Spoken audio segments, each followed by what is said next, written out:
അല്ലമഹു അത് പഠിക്കുകയും ചെയ്യുന്നവനാണ്. അപ്പോ ഒരു മുസ്ലിം, ഒരു വിശ്വാസി ഈ രണ്ട് ഗണത്തിൽ ഏതെങ്കിലും ഒന്നിൽ പെടണം. മൂന്നാമതൊരു ഓപ്ഷൻ ഇല്ല. മനസ്സിലായി പറഞ്ഞത്? ഒന്നുകിൽ പഠിതാവാകുക, അല്ലെങ്കിൽ പഠിപ്പിക്കുന്നവനാകുക. ഈ രണ്ടിൽ ഏതെങ്കിലും ഒരു ഗണത്തിൽ നമ്മൾ ഓരോരുത്തരും ഉൾപ്പെടണം. ഖൈറുക്കും മൻ തഅല്ലമൽ ഖുർആന വഅല്ലമഹു, നിങ്ങളിൽ ഏറ്റവും ഉത്തമൻ ഖുർആൻ പഠിക്കുകയും പഠിപ്പിക്കുകയും ചെയ്യുന്നവനാണ്. ഒരുപാട് ഹദീസുകൾ നമുക്ക് കാണാൻ സാധിക്കും. വിശുദ്ധ ഖുർആനിലൂടെ കടന്നുപോയ, അതുപോലെ പ്രവാചകന്റെ ഹദീസുകളിലൂടെ കടന്നുപോയ ധാരാളം പ്രതിഫലം ഖുർആൻ പാരായണം ചെയ്യുന്ന ആളുകൾക്ക്, അതുപോലെ ഖുർആൻ പഠിക്കുന്ന ആളുകൾക്ക് അള്ളാഹു റസൂലും വാഗ്ദാനം നൽകിയിട്ടുണ്ട്. പ്രവാചകൻ സല്ലല്ലാഹു അലൈഹി വസല്ലം പറയുന്നതായി കേട്ടു. അബൂ ഉമാമ റളിയല്ലാഹു അൻഹു ഹദീസ, ഇഖ്റഉ വൽ ഖുർആൻ, നിങ്ങൾ ഖുർആൻ ഓതണേ. ഫഇന്നഹു യഅതി യൗമൽ ഖിയാമത്തി ശഫീഅൻ ലി അസ്ഹാബിഹി, നാളെ പരലോകത്ത് ഖിയാമത്ത് നാളിൽ അതിന്റെ അവകാശികൾക്ക്, ആ ഖുർആൻ ഓതുന്ന ആളുകൾക്ക് ഷഫീആയി, ശുപാർശകനായിക്കൊണ്ട് ഖുർആൻ നാളെ പരലോകത്ത് കടന്നു വരും. നിങ്ങൾ ഖുർആൻ പാരായണം ചെയ്തു കൊള്ളുക. തീർച്ചയായും ഖുർആൻ പാരായണം ചെയ്യുന്ന ആളുകൾക്ക് ഖിയാമത്ത് നാളിൽ ഖുർആൻ ശുപാർശകനായി വരുന്നതാണ്. മുസ്ലിം റിപ്പോർട്ട് ഹദീസ. അതുപോലെ ഖുർആൻ പറഞ്ഞു, വിശുദ്ധ ഖുർആനിന്റെ പാരായണം നിങ്ങളുടെ ജീവിതത്തിൽ ഒരിക്കലും നഷ്ടം സംഭവിക്കാത്ത ഒരു തിജാറത്താണ്, ഒരു കച്ചവടമാണ് എന്ന് അള്ളാഹു ഖുർആനിലൂടെ പഠിപ്പിക്കുന്നു. ഇന്നല്ലദീന യത്ലൂന കിതാബല്ലാഹ്, അള്ളാഹുവിന്റെ ഗ്രന്ഥം പാരായണം ചെയ്യുകയും വഅഖാമുസ്സലാ, നമസ്കാരം മുറ പോലെ നിർവഹിക്കുകയും വഅൻഫിഖൂ മിമ്മാ റസഖ്നാഹും, അള്ളാഹു നൽകിയതിൽ നിന്ന് ചെലവഴിക്കുകയും ചെയ്യുന്നവരാരോ, സിർറൻ വഅലാനിയത്തൻ, രഹസ്യമായും പരസ്യമായും, യർജൂന തിജാറത്തൻ ലൻ തബൂർ, അവർ ചെയ്തുകൊണ്ടിരിക്കുന്നത് ഒരിക്കലും നഷ്ടപ്പെട്ടു പോകാത്ത, നഷ്ടം സംഭവിക്കാത്ത കച്ചവടത്തിലാകുന്നു. നമസ്കാരം പോലെ, സക്കാത്ത് പോലെ അള്ളാഹുവിന്റെ അടുക്കൽ പ്രതിഫലാർഹമായ, ഒരിക്കലും നഷ്ടപ്പെട്ടു പോകാത്ത ഒരു തിജാറത്ത്, കച്ചവടം എന്നാണ് വിശുദ്ധ ഖുർആനിന്റെ പഠനത്തെ സംബന്ധിച്ച്, പാരായണത്തെ സംബന്ധിച്ച് അള്ളാഹു ഖുർആനിലൂടെ പഠിപ്പിക്കുന്നത്. നമുക്കറിയാം, എന്നും കേൾക്കുന്ന ഹദീസ, ഒരക്ഷരം പാരായണം ചെയ്താൽ ആ ഒരു അക്ഷരത്തിന് പോലും പുണ്യമുണ്ട് എന്ന് നബി സല്ലല്ലാഹു അലൈഹി വസല്ലം അബ്ദുല്ലാഹ് ബിൻ മസ്ഊദ് റളിയല്ലാഹു അൻഹുവിൽ നിന്ന് നിവേദനം ചെയ്യുന്ന ഹദീസിൽ കാണാം, മൻ ഖറഅ ഹർഫൻ മിൻ കിതാബില്ലാഹ്, അള്ളാഹുവിന്റെ ഗ്രന്ഥത്തിൽ നിന്ന് ഒരു ഹർഫ്, ഒരു അക്ഷരം പാരായണം ചെയ്താൽ ഫലഹു ബിഹി ഹസനത്തുൻ വൽ ഹസനത്തു ബിഅശ്രി അംസാലിഹാ, ഏതൊരു നന്മയ്ക്കും 10 ഇരട്ടിയാണ് പ്രതിഫലം, അവന് ഒരു നന്മ ലഭിക്കും. അള്ളാഹുവിന്റെ ഗ്രന്ഥത്തിൽ നിന്ന് ഒരക്ഷരം വല്ലവനും പാരായണം ചെയ്താൽ അവന് ഒരു നന്മ ലഭിക്കും. ഏതൊരു നന്മയ്ക്കും 10 ഇരട്ടിയാണ് പ്രതിഫലം. ലാ അഖൂലു അലിഫ് ലാം മീം ഹർഫുൻ, അലിഫ് ലാം മീം എന്ന് പറഞ്ഞാൽ ഒരു ഹർഫാണെന്ന് ഞാൻ പറയുന്നില്ല. വലാകിൻ അലിഫും ബഹർഫുൻ, ലാമും ബഹർഫുൻ, മീമും ബഹർഫുൻ. അപ്പോ ഒരക്ഷരത്തിന് 10 പുണ്യം. അലിഫ് ലാം മീം എന്ന് പാരായണം ചെയ്യുമ്പോ എത്ര പുണ്യമായി? 30 പുണ്യം. അലിഫ് ലാം മീം എന്ന് നമ്മൾ പാരായണം ചെയ്യുമ്പോ 30 പുണ്യം. അപ്പോ ഒരായത്ത് പാരായണം ചെയ്യുമ്പോഴോ എത്ര പുണ്യമാ? അതൊരു സൂറത്താകുമ്പോഴോ, അതൊരു ജുസു ആകുമ്പോഴോ, അതുപോലെ വിശുദ്ധ ഖുർആൻ മുഴുവൻ ഹത്തം തീർക്കുമ്പോഴോ ഒന്ന് ആലോചിച്ച് നോക്കൂ. ഒരക്ഷരത്തിന് 10 പ്രതിഫലമാണ് അള്ളാഹുവിന്റെ റസൂൽ വാഗ്ദാനം നൽകുന്നതെങ്കിൽ, അള്ളാഹു വാഗ്ദാനം നൽകുന്നതെങ്കിൽ, ഖുർആനിന്റെ ഓരോ സൂറത്തും ഓരോ ജുസുവും പാരായണം ചെയ്യുമ്പോ നമ്മുടെ അക്കൗണ്ടിലേക്ക് എത്ര പ്രതിഫലമായിരിക്കും ഉണ്ടാവുക എന്ന് നമ്മൾ ആലോചിച്ചു നോക്കൂ. അള്ളാന്റെ റസൂല് പഠിപ്പിച്ച ഹദീസ, ഒരക്ഷരത്തിന് പോലും പുണ്യമുണ്ട് എന്ന് പഠിപ്പിച്ച ഒരു വേദഗ്രന്ഥം. അപ്പൊ ഖുർആൻ പാരായണത്തിന്റെ മഹത്വം അത്രത്തോളമാണ്. വീണ്ടും നബി സല്ലല്ലാഹു അലൈഹി വസല്ലം പറഞ്ഞു, യഖറഉൽ ഖുർആന വഹുവ ഹാഫിദുൻ ലഹു മഅസ്സഫറത്തിൽ കിറാമിൻ ബററാ വമസലുൽ ലദി യഖറഉൽ ഖുർആൻ വഹുവ യതആഖദു വഹുവ അലൈഹി ശദീദുൻ ഫലഹു അജ്റാൻ. പ്രവാചകൻ പറഞ്ഞു, ഖുർആനിനെ പറ്റി മനസ്സിലാക്കി അത് പാരായണം ചെയ്യുന്ന ആളുകൾ അള്ളാഹുവിന്റെ അടുക്കൽ ആദരിക്കപ്പെട്ട പുണ്യാത്മാക്കളോട് കൂടിയാകുന്നു. ഉണ്ടോ? അള്ളാഹുവിന്റെ അടുക്കൽ ആദരിക്കപ്പെട്ട ആ മലക്കുകളുടെ, പ്രവാചകന്മാരുടെ, അവരുടെ സ്ഥാനത്താണ് ഖുർആൻ പാരായണം ചെയ്യുന്ന ഒരു മനുഷ്യന്റെ ദറജ. എന്നിട്ട് അള്ളാഹിന്റെ റസൂൽ അവസാനം പറയുക, എനിക്ക് ഖുർആനൊന്നും അറിയില്ല, പാരായണം ചെയ്യാൻ വളരെ പ്രയാസമാ, അതുകൊണ്ട് ഞാൻ ഖുർആൻ പഠിക്കാൻ തയ്യാറല്ല, അല്ലെ ഈ പാരായണം ചെയ്യാൻ തയ്യാറല്ല എന്ന് പറയുന്ന ആളുകൾ ചിന്തിക്കണം. അവിടെ അള്ളാഹിന്റെ റസൂൽ എടുത്തു പറയുക, ഒരു മനുഷ്യൻ ഖുർആൻ ഓതുന്നു, അവൻ അറിയില്ല, പക്ഷെ അവൻ പ്രയാസപ്പെട്ട് തപ്പിത്തടഞ്ഞവൻ ഖുർആൻ പാരായണം ചെയ്യുമ്പോ ഒരു പ്രതിഫലമല്ല, എത്രയാ? 2. എന്തിനാ?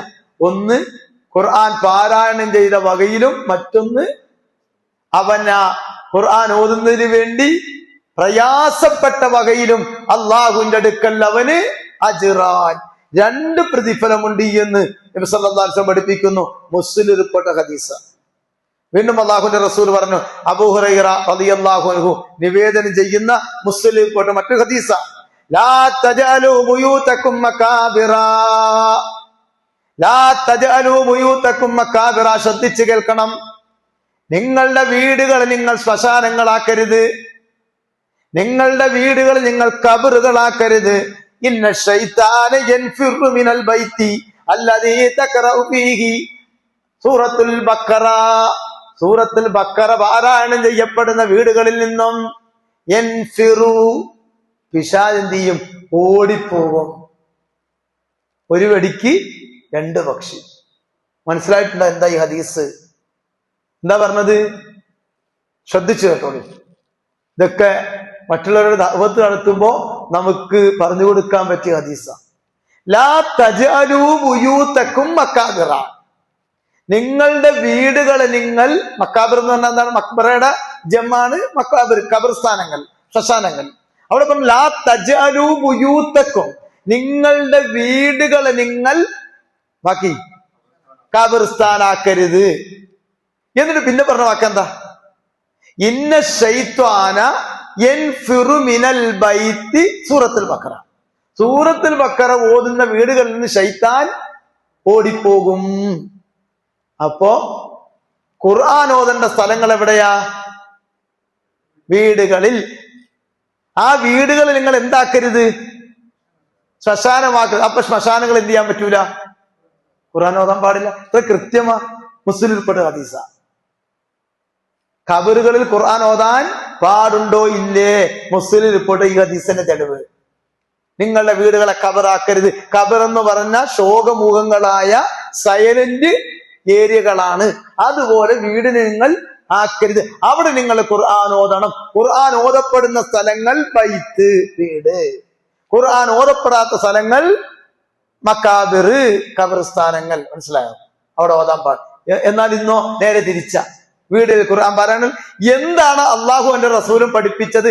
അതിന് നേരെ വിരുദ്ധം, എതിര് പ്രവർത്തിച്ചാൽ അഹ്ലുസുന്നത്ത് വൽ ജമാഅ ആകൂ എന്ന ഒരു വിശ്വാസത്തിലാണ് നമ്മുടെ സമൂഹമുള്ളത്.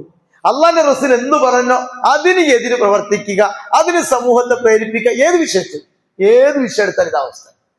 ഇവിടെ അള്ളാഹിന്റെ റസൂൽ പറഞ്ഞതിന് നേരെ വിരുദ്ധമായിട്ട് ഖബറുകളില്ലതാ ഖുർആൻ ഓതുന്നു.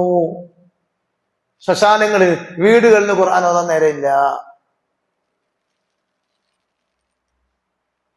പിന്നെ ബറാത്ത് രാവിലാണോ 27 രാവിലാണോ ഖബറിന്റെ അടുത്ത് ഖുർആൻ ഓതുന്ന ഒരു ദിവസം ഉണ്ടല്ലോ? 27 ഖബർസ്ഥാനങ്ങൾ സന്ദർശിച്ച് ബറാത്തിനുണ്ടല്ലേ, രാത്രി പോയി നിന്ന് ഖബറിന്റെ അടുക്കൽ പോയി നിന്ന് ഖുർആൻ ഓതുക. ഇവിടെ ഉണ്ടല്ലേ. അപ്പോ ആകെ പള്ളിയിലൊരു മുസ്ലിമുള്ള കത്തിയത്. എല്ലാവരുടെയും ഖബറെടുക്കൽ ആര് പോകണം? ദുആ ചെയ്യാൻ ഈ മൂലാരെ കൊണ്ടുപോകണം. അപ്പോ രാത്രി ഇശാക്കേട്ട് തുടങ്ങിയ സുബി വരെ എന്ത് ചെയ്യൂല. എത്ര ഖബറ കിടക്കുന്നത് എല്ലാരും വിളിക്കുക. എല്ലാവരുടെ അടുത്ത് പിന്നെ യാസീനോട് ദുആ ചെയ്യാൻ വേണ്ടി ഓരോ ഖബറിന്റെ അടുത്ത് യാസീന് ദുആ ചെയ്യണ്ടേ? അതിനൊക്കെ പിന്നെ രാവിലെ വരെ നിന്നാലും എവിടെ എത്തൂല. അപ്പൊ ഒരു മുസ്ലിം എന്തായെന്നറിയോ? ഒരു കാര്യം ചെയ്യും, ഇതെല്ലാം നടക്കൂല. ഒരു കാര്യം ചെയ്യാ, നിങ്ങളെല്ലാം കൂടി എന്ത് ചെയ്യുക, പിന്നെ ഖബറിന്റെ അടുക്കൽ പോയി നിൽക്കുക. അവനവന്റെ അവകാശികൾ എടുത്തു പോയി എല്ലാവരും ഖബർസ്ഥാനം നിൽക്കുക. നട്ടപ്പാതിരാക്കി 12 മണിക്ക് ഞാൻ പള്ളിയുടെ മീറാവിന്റെ മുമ്പിൽ നിന്ന് എന്ത് ചെയ്യും? യാസീൻ ഓതും.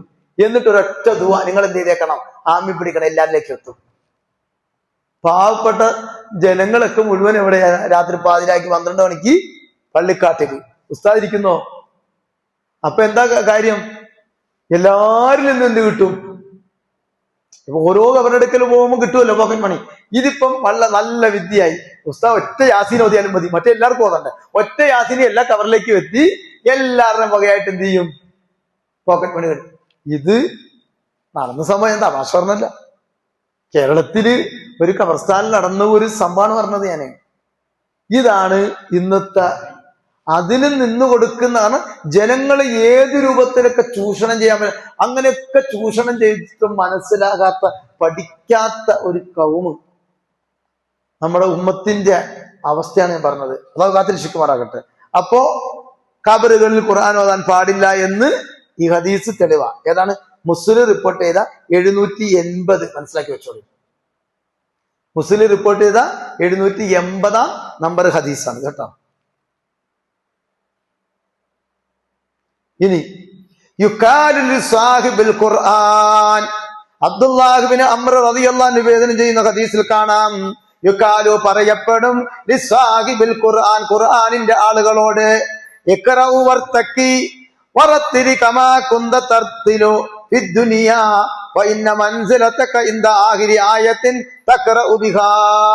നാളെ സ്വർഗത്തിലേക്ക് ഇങ്ങനെ കയറി പോകുമ്പോ അള്ളാഹു പറയും, നിങ്ങൾക്ക് മനപ്പാടമുള്ള സൂറത്ത് ഓദിക്കോ, ഖുർആൻ ഓദിക്കോ. എവിടെയാണോ നിങ്ങളുടെ ഹിഫ്ള്, ആ മനപ്പാടം അവസാനിക്കുന്നത്, അവിടെയാണ് സ്വർഗത്തിൽ നിന്റെ സ്ഥാനം. ഉണ്ടോ? ഖുർആൻ പാരായണം മാത്രല്ല, ഖുർആൻ ഹിഫ്ളാക്കിയാലുള്ള ശ്രേഷ്ഠത. ഖുർആൻ എത്ര നമുക്ക് ഓതാ അറിയോ, അതിനനുസരിച്ച് അള്ളാഹു പറയും നീ എന്ത് ചെയ്യണം, ഖുർആൻ ഓദിക്കോ. അങ്ങനെ ഖുർആൻ ഓതുന്നതനുസരിച്ച് ഇവൻ എന്ത് ചെയ്യും? സ്വർഗത്തിൽ ഇങ്ങനെ പടികളിലൂടെ കയറും. മനസ്സിലായില്ലേ? എവിടെയാണോ ഖുർആൻ ഓത്തവന്റെ അവസാനിക്കുന്നത്, അവിടെയാണ് സ്വർഗത്തിൽ അവന് താമസിക്കാനുള്ള ഉന്നതമായ ഇടം. അപ്പോ ഖുർആൻ പാരായണം പോലെ തന്നെ ആ ഹിഫ്ളാക്കുന്നതിന് ശ്രേഷ്ഠതയുണ്ട് എന്ന് ഈ ഹദീസുകൾ നമ്മെ പഠിപ്പിക്കുന്നു. എന്നിട്ട് പ്രവാചകൻ സല്ലല്ലാഹു അലൈഹി വസല്ലം പറയാ, ഖുർആൻ പഠിക്കുക മാത്രമല്ല, പഠിച്ച കാര്യങ്ങൾ നമ്മൾ എത്ര സൂറത്ത് കാണാതെ പഠിച്ചാലും ഇടയ്ക്കിടയ്ക്ക് എന്ത് ചെയ്യണം? അത് ഓതി നോക്കണം. ഫവല്ലദീ നഫ്സു മുഹമ്മദിൻ ബിയദിഹി, എന്റെ ആത്മാവ് ആരുടെ കയ്യിലാണ്, അവനാണ് സത്യം. ലഹു അശദ്ദു, നബി സല്ലല്ലാഹു അലൈഹി വസല്ലം പറയുക, പിന്നെ കെട്ടിയിട്ട ഒട്ടകം ഓടിപ്പോകുന്നതിനേക്കാൾ വേഗത്തിൽ ആ ഖുർആൻ എന്ത് ചെയ്യും? ഓടിപ്പോകുന്നു. ആ ഖുർആൻ നിങ്ങൾ ഗൗനിച്ചില്ല എങ്കിൽ, ഇടയ്ക്കിടയ്ക്കൊന്ന് എടുത്തു നോക്കിയില്ല എങ്കിൽ എത്ര പഠിച്ചിട്ടും കാര്യമില്ല. പഠിച്ചെന്ത് ചെയ്യും? അത് മറന്നുപോകും, നിങ്ങളെ വിട്ട് കടന്നു പോകും എന്ന് നബി സല്ലല്ലാഹു അലൈഹി വസല്ലം പഠിപ്പിക്കുക. അപ്പോ മനപ്പാഠമാക്കുക മാത്രമല്ല, ഇടയ്ക്കിടയ്ക്ക് ആ ഖുർആൻ നമ്മൾ ഓതിക്കൊണ്ടേയിരിക്കണം. അതുപോലെ നിങ്ങളുടെ ഹൃദയങ്ങൾക്ക് ഇണക്കമുള്ളപ്പോൾ നിങ്ങൾ ആ ഖുർആൻ ഓതുക. മടുപ്പ് തോന്നിയ അപ്പൊ എന്ത് ചെയ്യണം? മടക്കി വെക്കണം. ക്ഷീണം വരിക, അങ്ങനെയാണല്ലോ. നോവലാണെങ്കിൽ ഇങ്ങനെ വായിച്ചുകൊണ്ടിരുന്ന ഉള്ള ഉറക്ക് പോകും. അത് വായിച്ചു തീരുന്നത് വരെ എന്ത് ചെയ്യും? നമുക്ക് ഇഷ്ടപ്പെട്ട ഒരു കഥാബുക്ക്, ഒരു നോവലൊക്കെ വായിച്ചു തീർക്കാണ്. ഇത്ര പാതിരാത്രി ഒന്നുമില്ല, നമ്മൾ തീരുന്നത് വരെ എന്ത് ചെയ്യും? എന്റെ നെക്സ്റ്റ് അടുത്ത പാർട്ടി ഇങ്ങനെ. അതേസമയം അള്ളാന്റെ ഖുർആൻ എടുത്താലോ, അതാണ് അവിടെ ശൈത്താൻ ഉണ്ടാവും. അവിടെ നിന്ന് പിന്തിരിപ്പിക്കുക ശൈത്താൻ. ഓതുമ്പോൾ തന്നെ നമുക്ക് മടുപ്പ് തുടങ്ങും. ഒരു പേജ് അല്ലെങ്കിൽ കുറച്ച് പേജ് ഓതുമ്പോൾ തോന്നും ആ മതി, ഇനി നാളെ ഓതാം. അപ്പൊ അങ്ങനെ ഒരു പ്രേരണ ഉണ്ടാവും. മനസ്സിലായോ? ഖുർആൻ ഓതുമ്പോൾ നമുക്ക് മനസ്സിന് മടുപ്പ് വന്നാൽ, ഉറക്കം വന്നാൽ, പിന്നെ അവിടെ എന്ത് ചെയ്യരുതെന്നാ? ഓതാൻ പാടില്ല. അവിടെ സ്റ്റോപ്പ് ചെയ്ത് മടുപ്പോടുകൂടി നിങ്ങൾ ഖുർആൻ ഓതാൻ പാടില്ല. അത് മതിയാക്കി നിങ്ങൾ എഴുന്നേറ്റ് പോകുകയും. സ്വഹീഹ് ബുഖാരി റിപ്പോർട്ട് ചെയ്ത മറ്റൊരു ഹദീസ. വീണ്ടും അല്ലാഹുവിന്റെ റസൂൽ പറയുക, അനസ് ബിൻ മാലിക് റളിയല്ലാഹു അൻഹു ചെയ്ത ഹദീസ, ഇന്ന ലില്ലാഹി അഖിലീന മിനന്നാസ്, ജനങ്ങളിൽ അള്ളാഹുവിന്റെ ചില ആളുകളുണ്ട്. ഇന്നാ, തീർച്ചയായി, ലില്ലാഹി അള്ളാഹുവിനുണ്ട്, അഖിലീന അവന്റെ കുടുംബക്കാർ, അള്ളാഹുവിന്റെ അഖിലുകാരുണ്ട്, മിനന്നാസ് ജനങ്ങളിൽ. ഖാലു, അവർ ചോദിച്ചു, യാ റസൂലല്ലാഹ് മൻഹും, അള്ളാഹുവിന്റെ റസൂലെ അവരാരാ? അള്ളാഹു പറയുക, ജനങ്ങളിന്റെ എന്റെ ചില കുടുംബക്കാരുണ്ട്, ചില അഹിലുകാരുണ്ട്. അവർ ചോദിച്ചു സഹാബത്ത് നബിയെ, അവരാരാണ് അള്ളാഹുവിന്റെ അഹിലുകാർ? പറഞ്ഞു, ഖുർആൻ അഹ്ലുല്ലാഹി വഖാസത്തുഹു. അവരാണ് അഹ്ലുൽ ഖുർആൻ, ഖുർആനിന്റെ ആളുകൾ. അഹ്ലുല്ലാഹി വഖാസത്തുഹു, അവർ മാത്രമാണ് അള്ളാഹുവിന്റെ ആളുകൾ. ഉണ്ടോ? അള്ളാഹു പറയാ ഖുർആനിന്റെ അനുയായികളെ കുറിച്ച്, അവര് എന്റെ പാർട്ടിയാണ്, എന്റെ ആളുകളാണ്, അവര് മാത്രമാണ് എന്റെ ടീമെന്ന് അള്ളാഹു തആല പറഞ്ഞതായി നബി സല്ലല്ലാഹു അലൈഹി വസല്ലം പഠിപ്പിക്കുന്നു. ഇബ്നു മാജ റിപ്പോർട്ട് ഹദീസ.